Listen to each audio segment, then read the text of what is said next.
Good day to one and all. From Kit Kat and me, what do you know? Hey. Hello, little boy. Right. Day finale. Today. We'll finish this piece today. I should imagine. What do you want to do, Kit Kat? Eh? Alright. Where should I beninging? Where should the beninging be?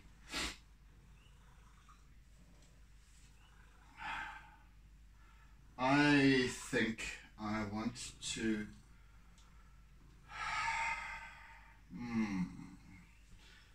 I think I want to augment this, the dark parts, the darker parts. Let's see what I can use here.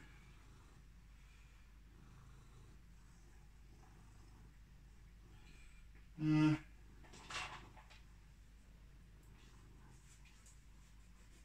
not you.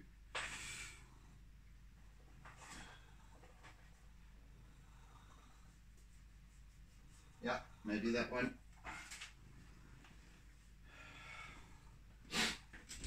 Right, there's some, I want to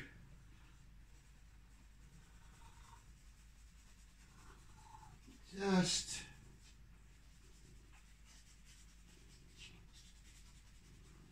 add to the mottled effect. Please excuse the running diesel engine, the tractor. That's Kit Kat.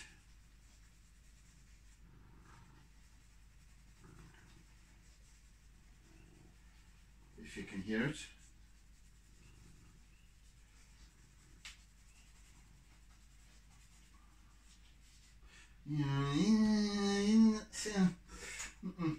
I'm going to actually use my black pastel, and I'm going to use it very sparingly and subtly, and then blend it like blackum. I just need that little extra oomph with this mottled shadow area, and then I can just blend it out so it's not too heavy, too dark. The charcoal is just not strong enough.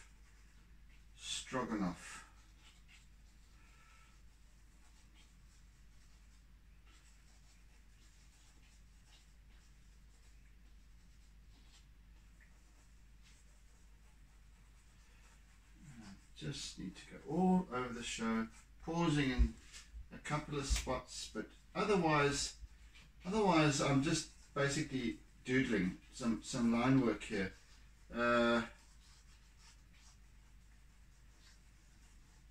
These shadows are so sort of haphazard, as you can imagine they would be, being shadows of ripples.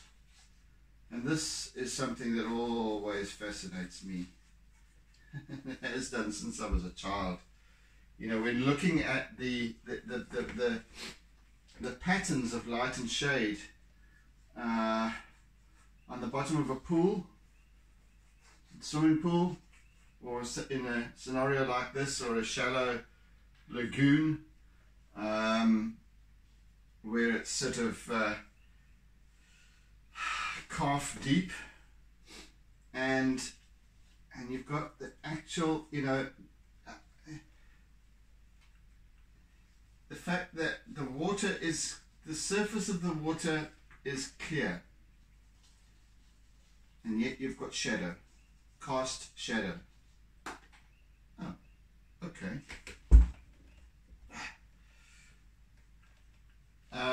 On the bottom, and you've also then got intensified light. Almost as if when you're using a magnifying glass on you know, a piece of wood or something to burn it with, and you get these very bright aspects as well. Yeah, anyway, I guess small things amuse small minds, but these are the things that one needs to be thinking about, because it's amongst the what we fail to notice, I think, lies possibility.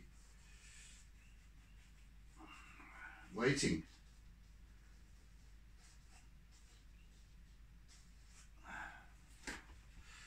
Right. Let's just move along here a bit. I don't want to do it all the way up, because then it becomes too much heaviness. I just want to use it in this lower region here, right in the foreground where we are standing, looking down into the water.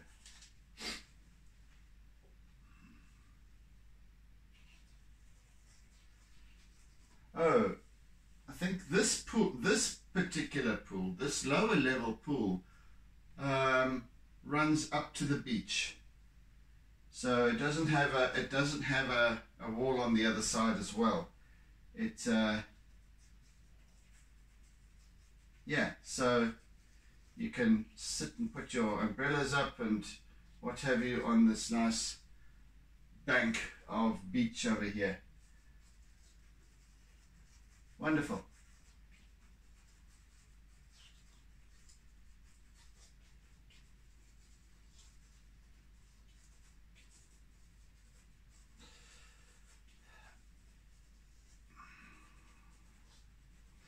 So yeah, there's this wonderful dance of light and shade on the bottom of the pool, and that gives rise to fantasies of treasure and what have you.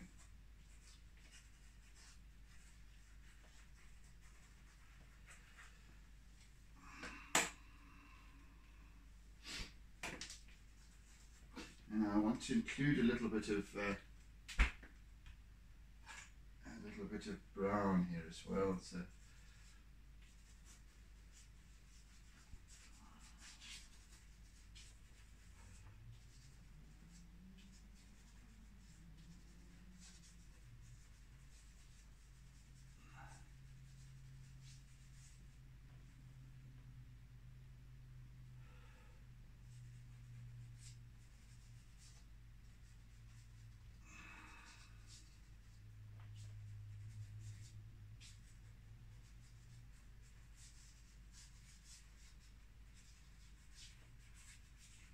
and it's literally just squiggles. It's just squiggles. Doodling, doodling, doodling.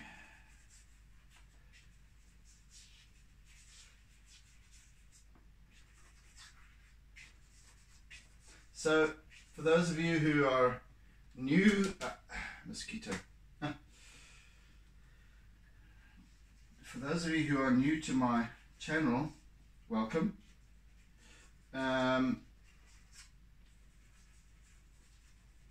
So slowly building numbers on my channel. I think I'm up to 56 now. From, I think it was originally when I first shifted over to YouTube. I mean, I already had a number of a few videos up on YouTube from a good couple of years back, but not art. And when I started in the last maybe 3 or 4 months, it's probably more than that now, on YouTube, I shifted over from Facebook Live to YouTube because I was having such difficulties with regards to my internet connection, etc. was being dodgy, and so I decided to just shift over to the tube anyway, even though it's not live. At a point I'll get there. I think you have to have something like 100 subscribers in order to warrant a live channel. Yeah, I don't know. Anyway, something like that. This format suits me anyway. I'm going to be losing the thread of my thought because what was I saying? So yes, I think when I did shift over to YouTube, I had something like 6 subscribers, and now it's built to 56. So wonderful. Anywho, so welcome, like I said. But there's always a few things that I think that I need to reiterate about what I do, why I do it, what I like to share and impart about art, about creativity, and the importance of pursuing it for yourself, whether you're an artist, whether you think you're an artist or not. And that is, now I just wanted to chat about the art of doodling, because that's something we all do or are capable of doing, and we do it unconsciously without realizing sometimes that we actually do it. And the example that I use of that, and you could probably exclude anyone under 40 or 45 in this, is the old telephones that we used to use, the push button ones, or the those ones, yeah. So the analog phones that sat on a table, generally speaking, a telephone table, and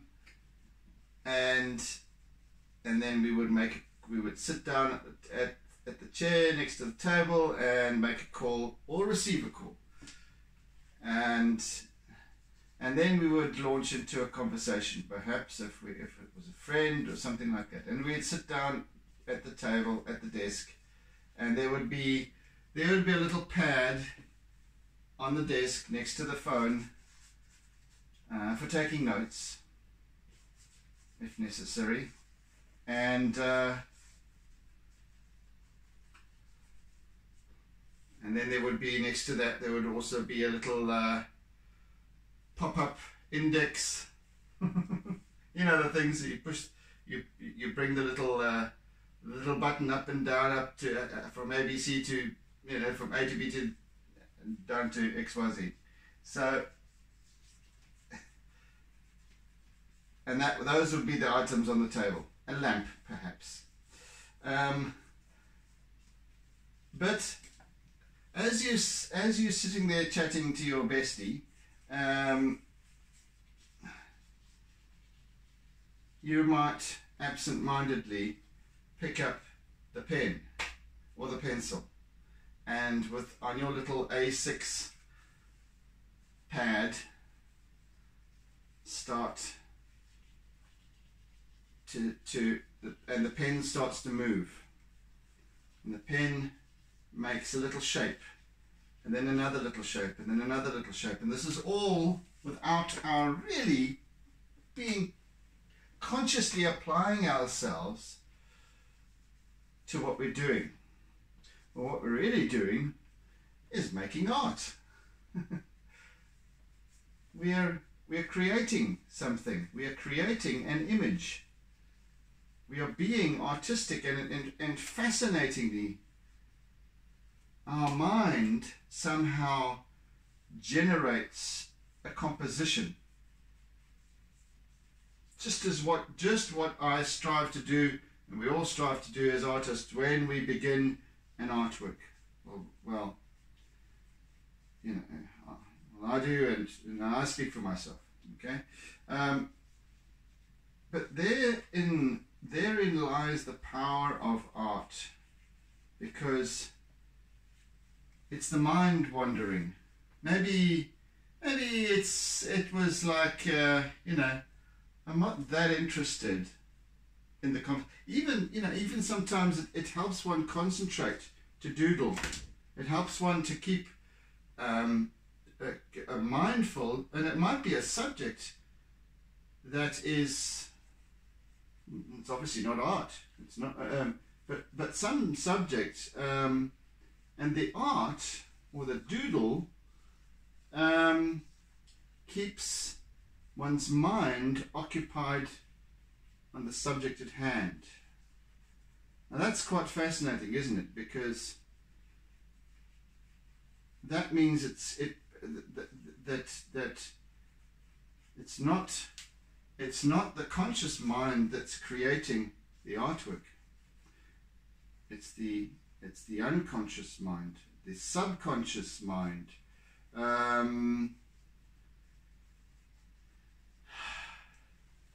Therefore, you are already inherently an artist, even if you're drawing little circles. It might be abstract. It might be these little doodles are generally entirely abstract.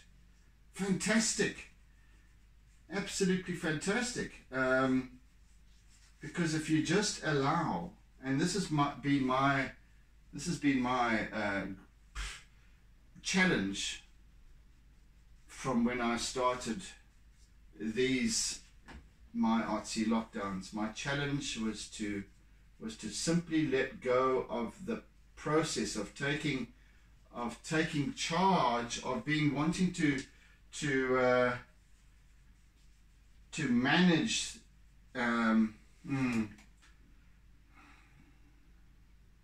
to take control of the image, the artwork, from beginning to end.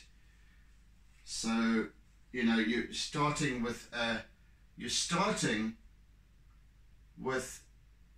the end result in mind, and you're trying to keep within the parameters of technique and accuracy and all this kind of thing. You're not, so it then doesn't become a true artwork, because to my mind an artwork has a soul all of its own, because it eventually sits there all lonesome on a wall, but it attracts and it reaches out sometimes to certain people, speaks to certain people. You'd say about something speaking to me. What is that? Have you ever thought about that? Why does something speak to you? Because everything exists in language, that's why. Everything exists in language. And language, not just the spoken word, but the thoughts, the expressiveness, body language, all of these kinds of things. Everything has a language. Everything speaks to us. It's the stuff between the lines. It's the stuff between what we see, what we hear, our spectrum of senses. All that. When you let go of control, and this is what I strive to do now, and I think it's really believe it's working. Starting to really make a difference is that I begin an artwork, so I get the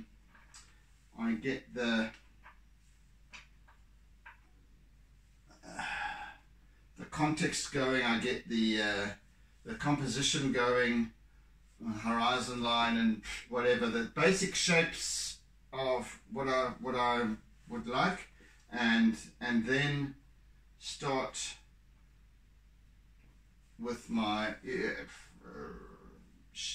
essential contrast shadow areas.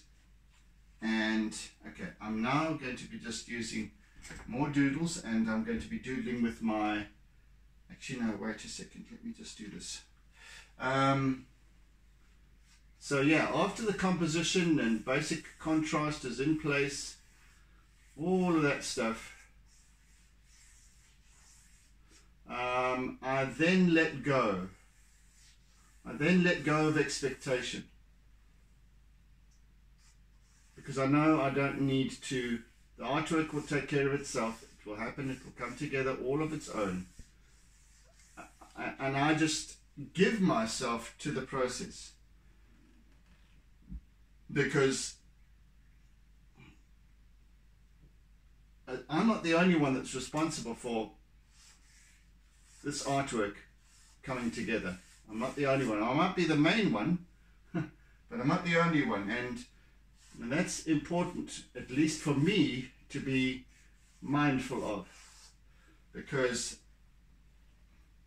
there's all of these wonderful colors, pastels, Conte, these tools, this SpongeBob Senior and SpongeBob Junior. There's my eraser, there's my brushes, there's paint, there's all of these things. There's the paper that I use, and all these things are contributing towards this end, towards this culmination. Even the clamps on the page, they're always present, and they're always have a purpose, just as much as I do. So even though I might have a mind and a brain and a body and all these sort of things, and then there's all these other inanimate objects, nevertheless they all represent their role in an artwork coming together.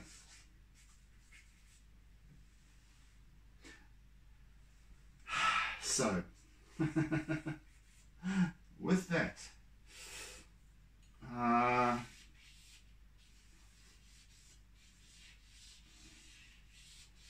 so when you let go, all these pieces kind of, it's like that, and I refer to I don't know if any of you remember a movie, and I think it was made sometime in the, was it made in the 40s originally, or at least in the 60s, early 60s or something like that.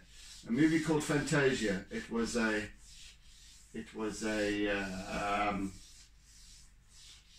animated movie. I think it was Disney, because it was using all so many Disney characters, and it was all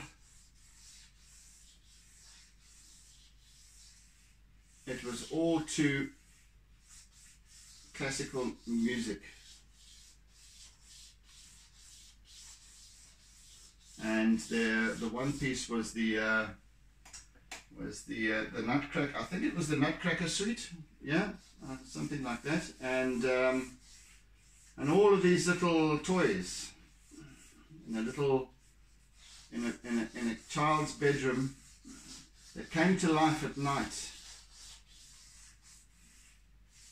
and started to make things, play, cavort around, and all this, and I feel it's almost the same here with these tools, and maybe it's a case of they only get to come out and play when I'm here. You see what happens when you get up at 3:30 in the morning. This is the wonder of this world that I live in. So there's method to my madness. I get to create a lot. I get to expand on a lot of thinking that is otherwise interrupted by the happenings of the day. At this time of the morning, there's no interruptions, none whatsoever. There's no outside story intrusions, because virtually nobody's awake. They might be elsewhere in the world, but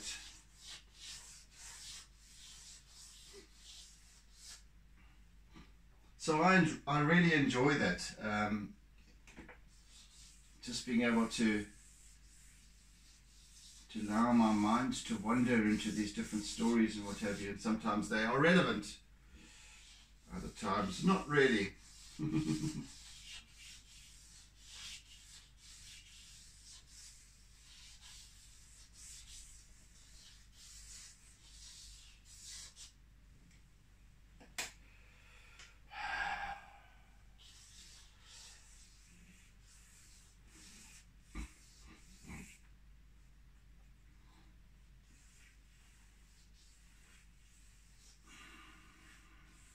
Just what I'm doing now with my charcoal is just slightly bringing up the intensity of some of the dark or some of the contrasting areas,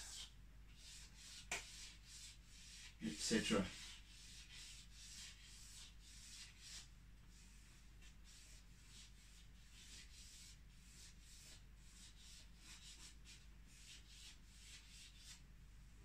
Right.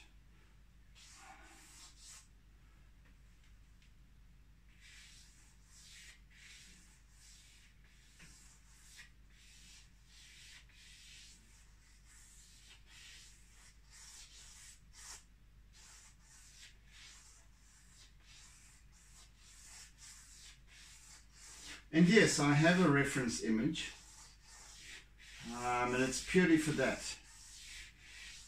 It has no bearing on the outcome of this piece other than just to refer to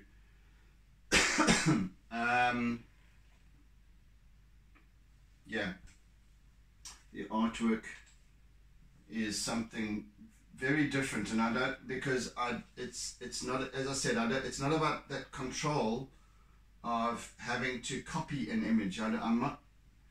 This is not a photographic copy of the image that I'm using or images that I use. Not at all. This has its own expression, its own language.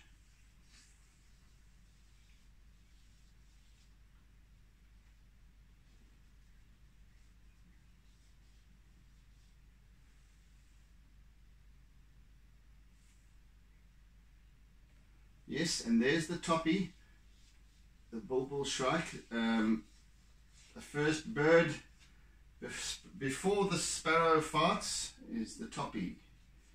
The toppy is twerk, and it's now just gone 4:15 in the morning, and already the first bird of the day is calling.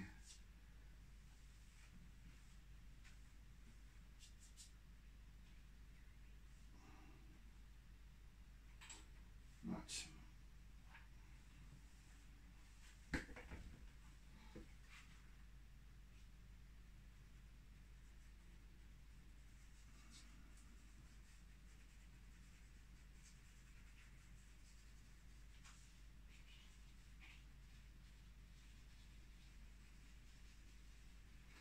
Just enhance these little floating bubbles and foam on the surface, just wherever they might be.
just a little bit of pale blue.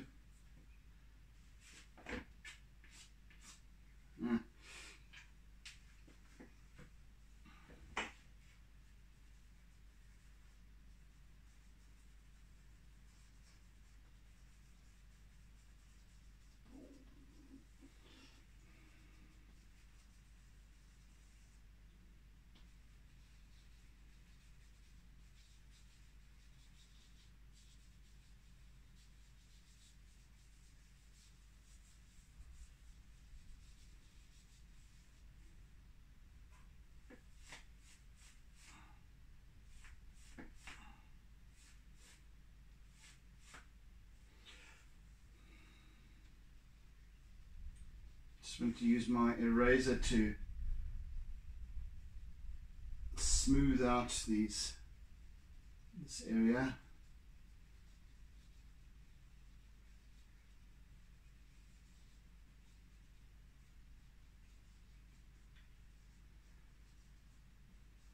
So yeah, the reference image is there for just reference, and I refer to it less and less as my artwork progresses. So it's just there as a basic guide.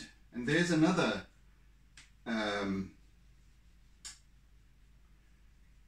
aspect that is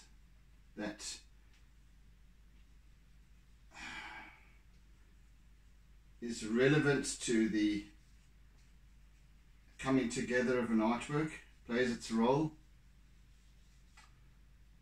is the reference image or reference images, because there's this body of work of photographs that are there playing their role, waiting to be used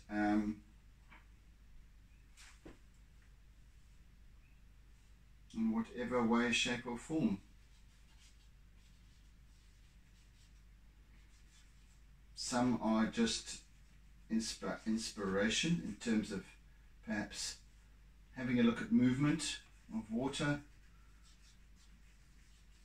and then applying it to another image, an idea. Just, yeah, that's what reference is about. It's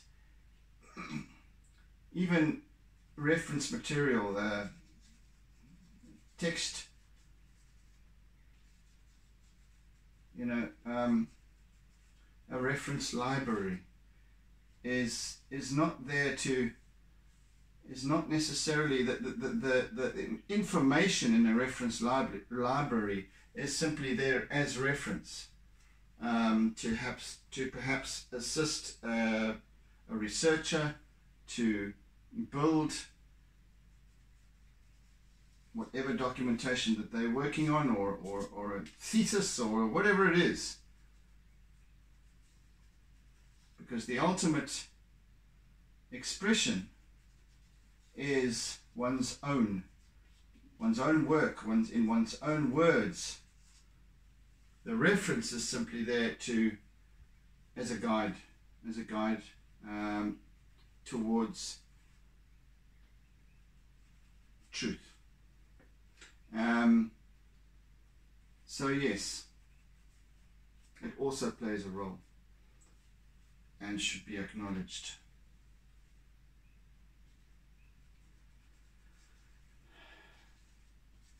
And that's why when capturing my reference imagery, I always even begin by composing the photograph, composing it as I might consider it, because I go with specific with the specific intention of an artwork or a series of artworks that I intend doing. So when I visited this particular place, I went there to take pictures. That was the intention.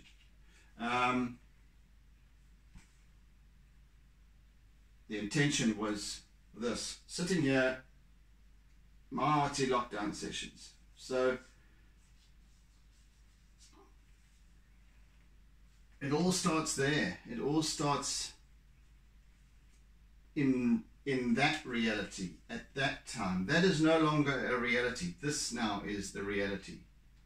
And this is the captured reality that will just continue. That other reality will also continue, but it's not here now. Oh gosh, I'm going off on a tangent now, and I shouldn't.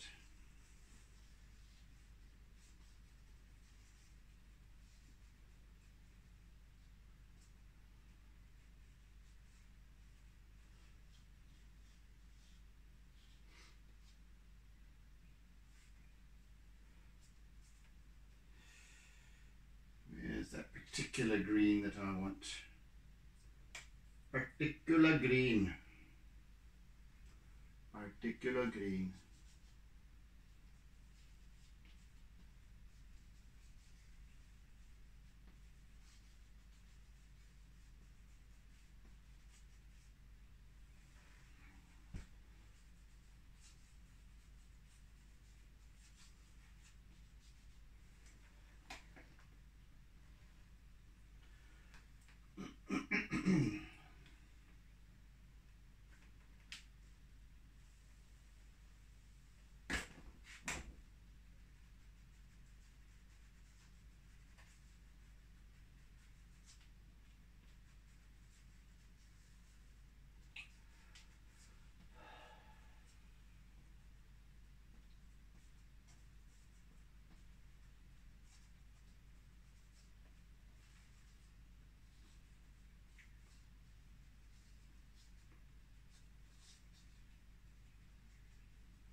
All right, okay.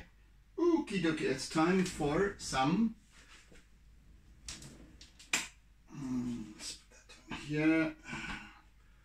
I think it's time for some yes, I think I need to, first of all,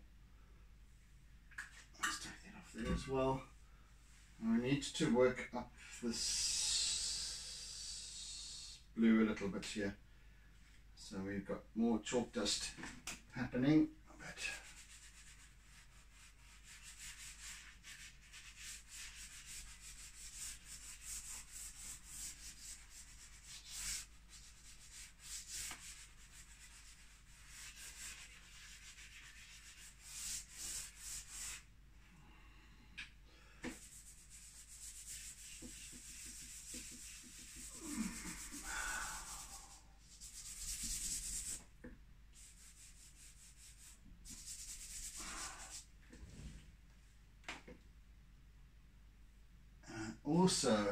also want to just use my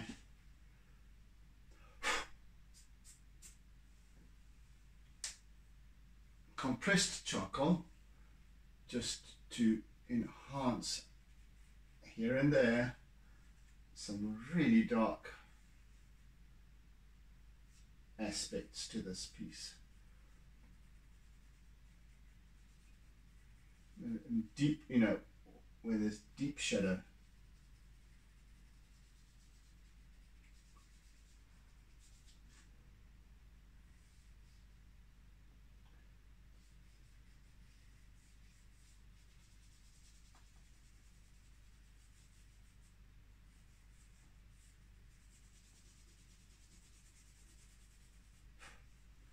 the sake of the mosquito.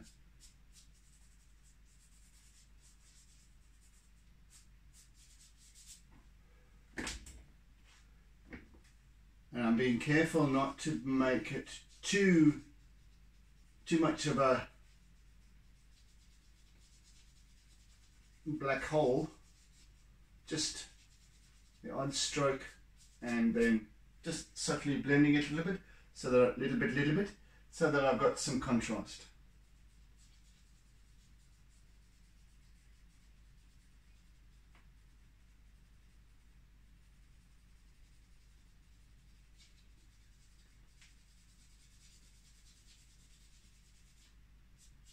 And it's subtle, so not too dark, not too black, but this. But I do need the compressed charcoal to achieve this with.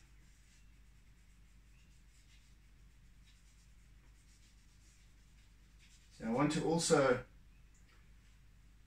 even though this is quite sharp and clear in the reference image, it's in the distance.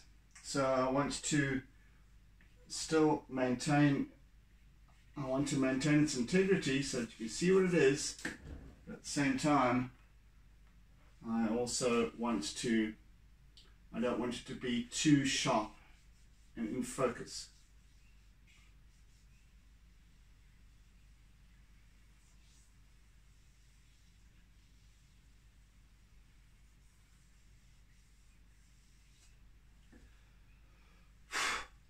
Right, that's that.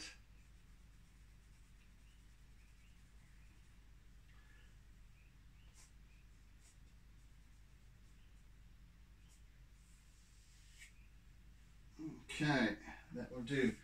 Now I want to just build this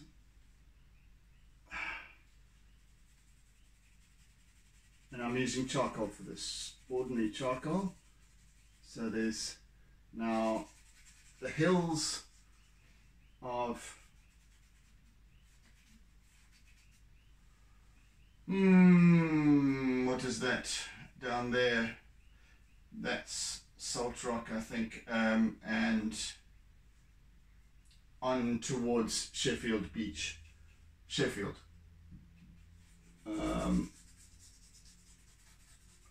Over there in the distance.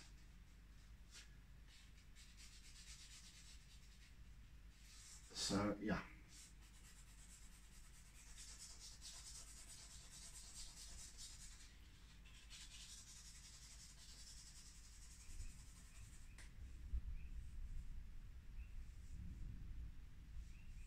Goodness me, is that thunder? This weather continues and continues, huh?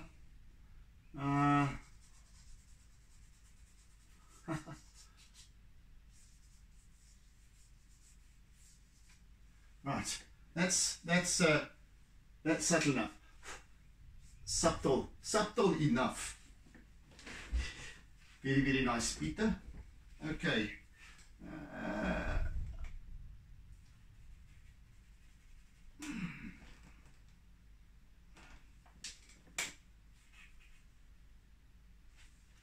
I've only got about 15 minutes left, I think,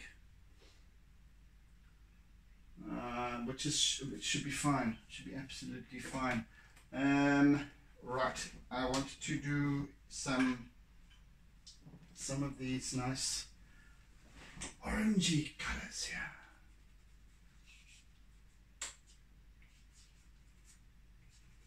This rustiness in the concrete, just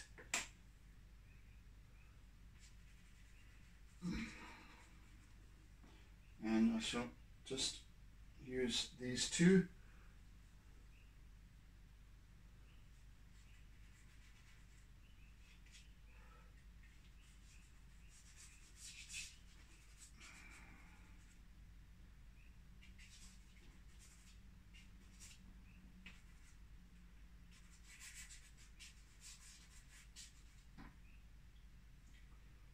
It's all around here, all around this area, and then it,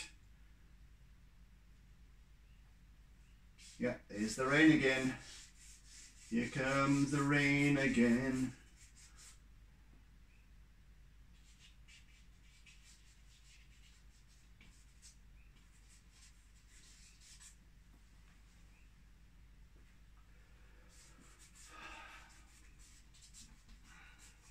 I really enjoy the colors that are working in here.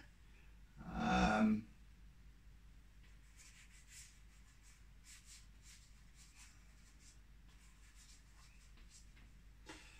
need to also, now I'm using there's some really darkness in the mouth of this weir. I just need to accentuate that.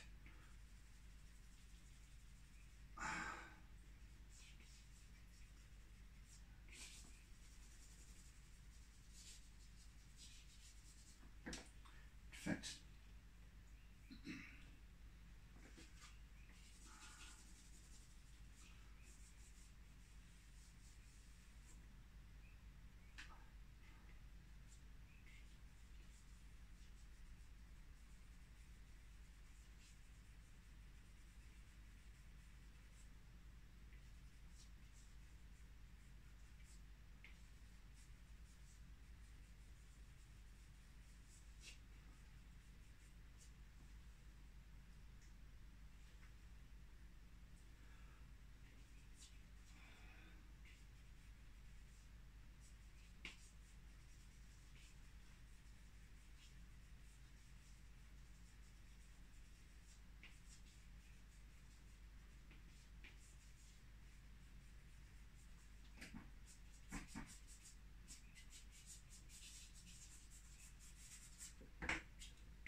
and this I do want to be a bottomless pit of darkness.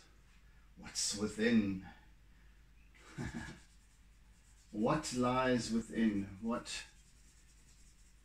intrigue lies in the darkness?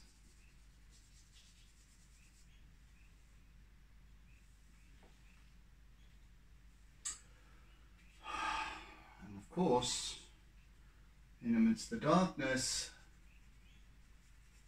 there's a small speck of light.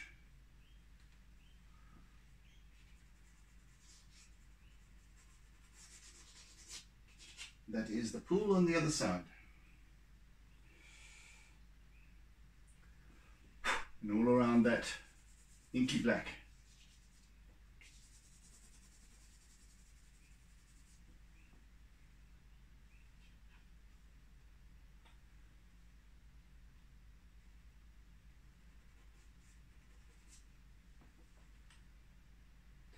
Yes, that's it. That's it.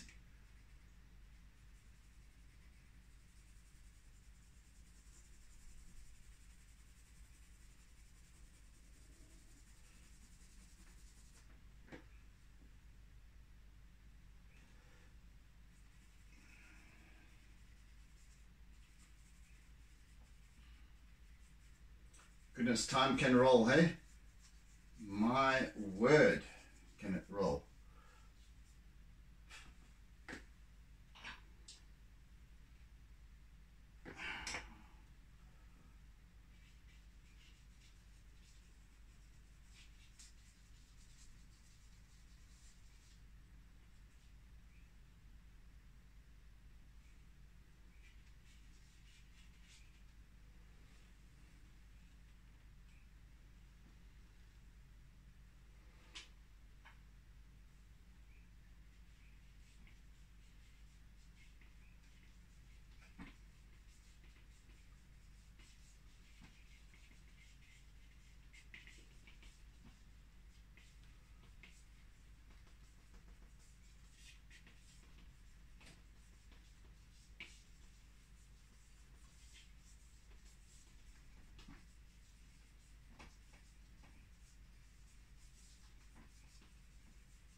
just using some pale lemon yellow in certain spots here, just to enhance. Predominantly I want to work on it a little bit down here, and I want to just pull out that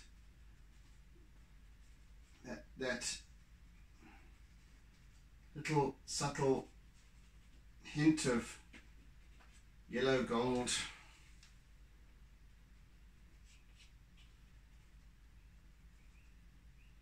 The treasure.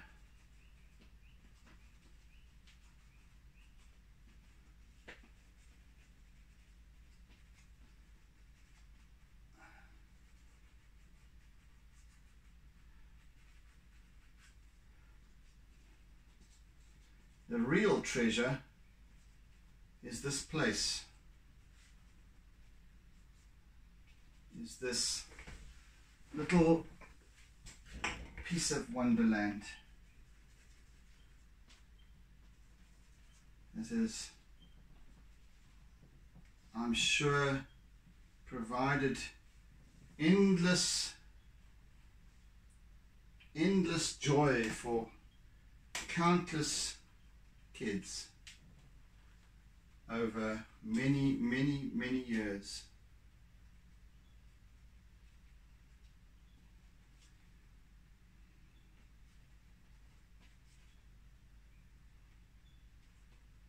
I might run over time a little bit.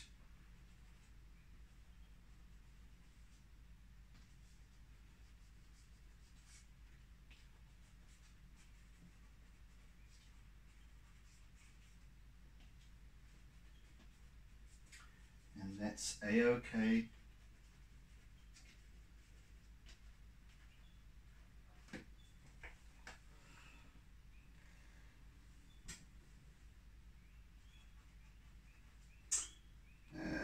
Where's that little marigold? Also want to bring that in. That's also lovely marigold.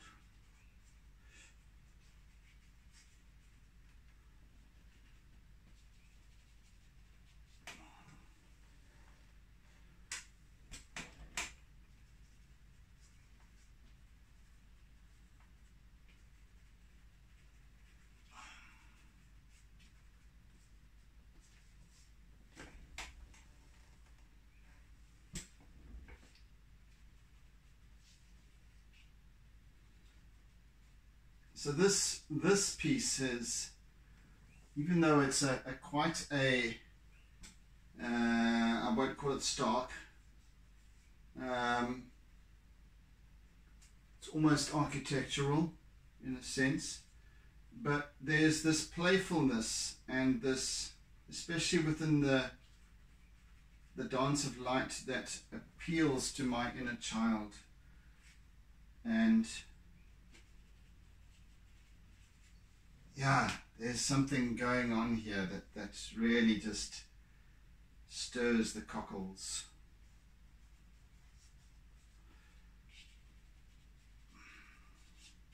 Yeah, anyway, that's me.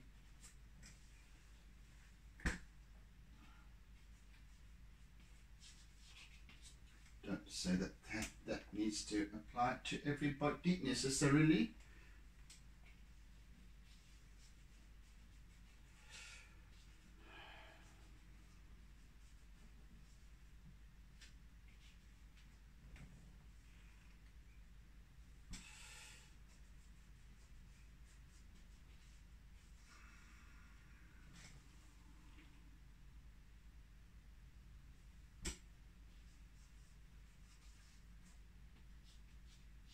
Right, and for the final touch or two is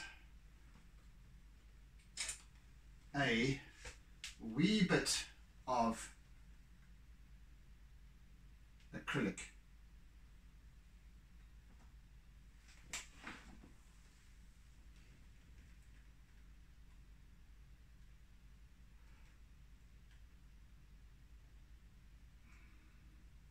And it's very subtly that I'm using it.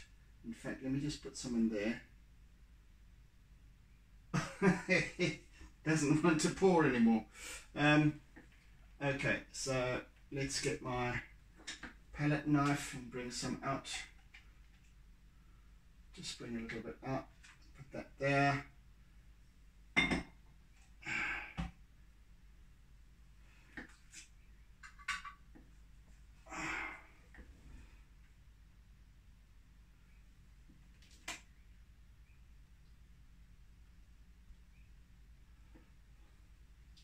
In fact, what am I doing?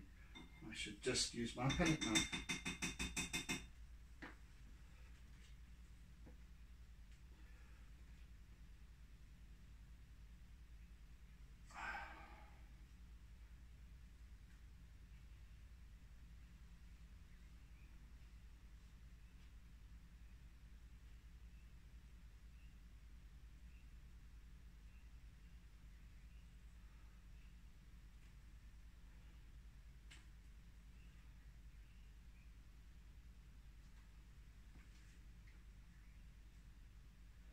And literally just a touch of this white as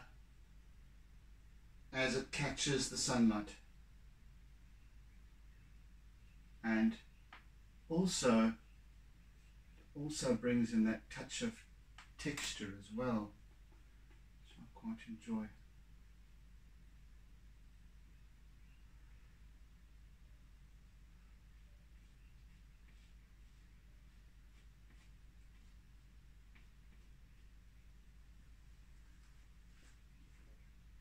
I was going to add, last night I was thinking I was going to add a little bit of spray bouncing up at the back there, but it would really detract.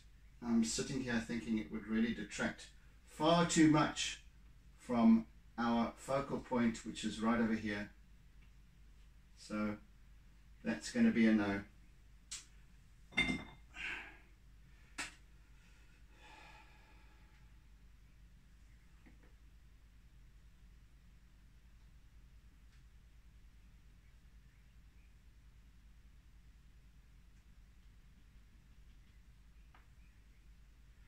And I think we're out of time now, but I am right on the cusp of being done.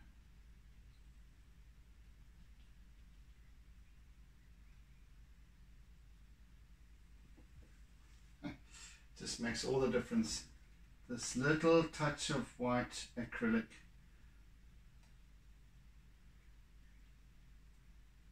And where it doesn't take on the, here we go,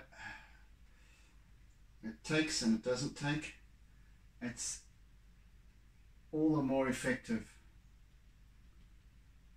and becomes random.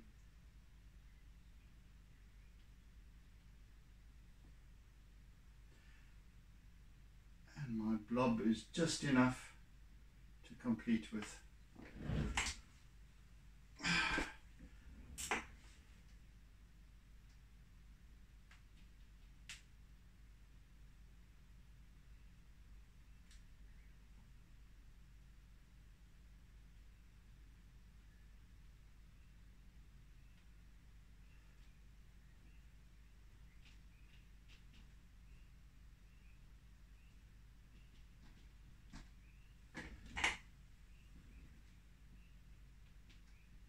And we're done. And we are done.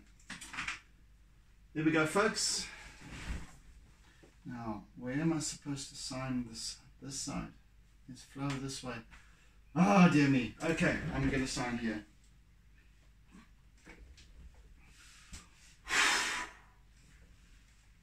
All right, we're done. We're done. We're done.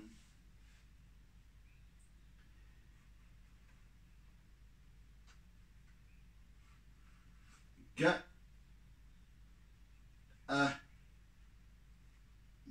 yeah, 2021, and we're done. There we go, people. So that's been another interesting journey this past week. Fantastic. Really enjoyed this. as I always do. I always do enjoy. But anyway, I'm way out over time now, so I shall cut to the chase and say thank you for joining. Thank you for sharing my work. Thank you for words of encouragement and so on and so forth. And thank you for bearing with me this week through my mental meanderings, etc. Maybe some of you learned something. I don't know. I think I did. But anyway, have a fantastic weekend, and we shall be staying in the area for next week's piece. I have a lot of work to do there yet, and so do tune in again on Monday for the beginning of the next my Artsy Lockdown series. So yes, oodles and oodles of toodles. So have a good one, people, and be good, be safe, be dry, and see you next week. Bye then. And remember to doodle.